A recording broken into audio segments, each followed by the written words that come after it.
Did you know that one of the fiercest rivalries in sports history all started with an obituary and a tiny urn? This isn't just any cricket match. This is the Ashes, a legendary battle between England and Australia that has raged for over 140 years. But what's the real story behind it? Let's rewind the clock and find out. Our story begins in 1882. The Australian cricket team was on tour in England, and for the first time ever, they defeated England on English soil at the Oval.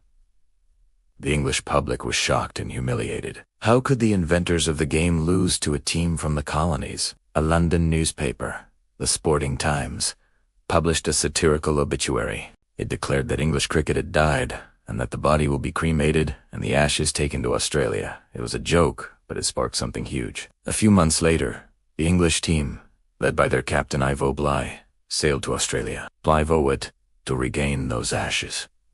He wasn't just there to play cricket. He was on a quest the English media dubbed the Tour.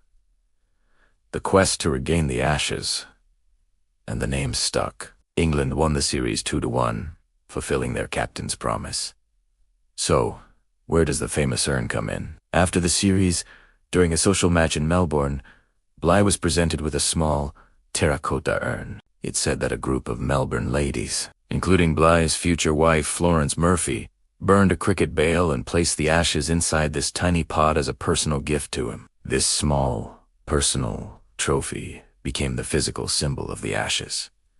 It wasn't an official trophy, but a private memento of that legendary tour. For years, the urn remained a personal possession of the Bligh family. It wasn't until after Ivo Bligh's death that his widow, Florence, bequeathed it to the Marylebone Cricket Club, or MCC, at Lord's Cricket Ground in London. Since then, it has been kept there, a sacred relic of cricket history. It's so fragile that it rarely leaves its display case at the Lord's Museum. The teams today don't play for the original urn itself, but for a replica. Still, the spirit of the Ashes lies within that tiny vessel. The Ashes series is held roughly every 2 years, with the two nations taking turns to host. It's a 5-match test series, and the winner gets to hold the replica urn until the next series. If the series is a draw, the team that previously held the Ashes retains them. This rule adds another layer of tension to the contest. Over the decades, the Ashes has given us some of the most iconic moments in cricket. We've seen incredible comebacks,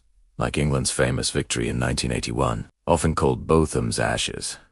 We've witnessed the sheer dominance of Don Bradman's Australian Invincibles in 1948.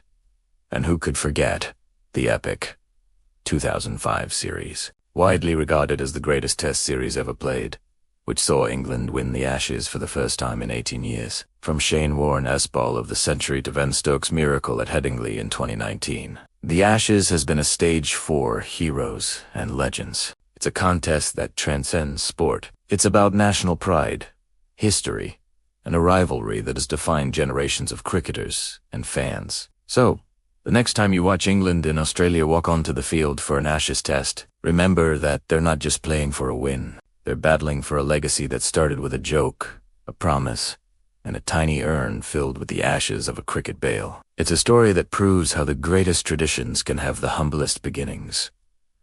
Thanks for watching. If you enjoyed this journey into cricket history, don't forget to like, share, and subscribe for more stories behind the sports we love. See you next time.